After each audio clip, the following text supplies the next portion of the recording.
So we're on the subject of backlight. We've done silhouettes.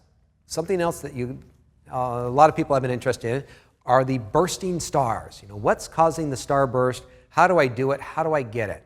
So this is basically just lens flare caused by the apertures in the lens. And let me give you some tips on how to do this.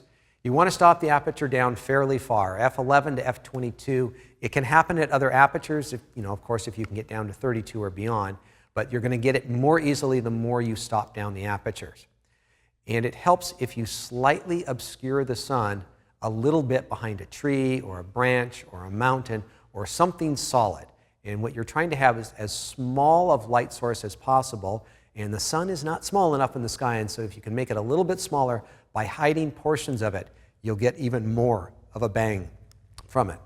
Having a dark object around it, you'll notice in this photograph how much easier it is to see the light rays on the bottom half of the sun where I have a dark mountain as opposed to the top half where it has kind of a bright sun to it. So trying to get it to poke through a very dark area. And you'll have a little bit more impact with a wide-angle lens than you will with the telephoto lens.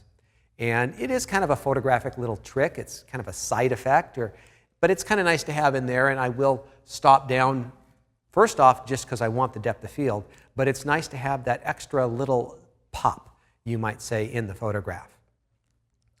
Now, one of the things that you might notice, this is Mesa Arch in Canyonlands, a very heavily photographed position, is notice the number of star points coming off the star. And you'll notice that as I use different lenses, there is a different number of star points. So let me explain how this works. It depends on the number of aperture blades in your camera. And cameras will have anywhere generally from 5 up to 9 blades. So let me show you how 5, 6, and 7 blades work.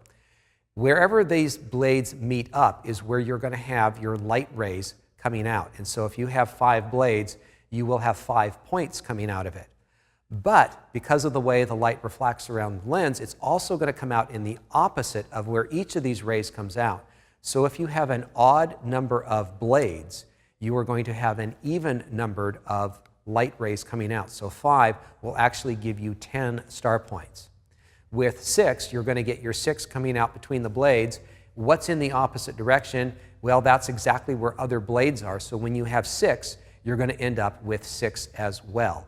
And so you are always going to end up with an even numbered of star flares coming out from the lens. And if you have 7, you basically are going to have to double that because it's an odd number of blades.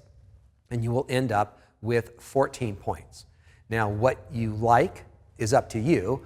And I find that different lenses have slightly different looks to them. And you can see that I shot with 3 different lenses that have 3 different aperture setups, which are getting slightly different flares from them. And this is partly controlled by the number of blades as well as the optical formula and how well it controls flare and so forth. And so there's a number of factors that are going into this.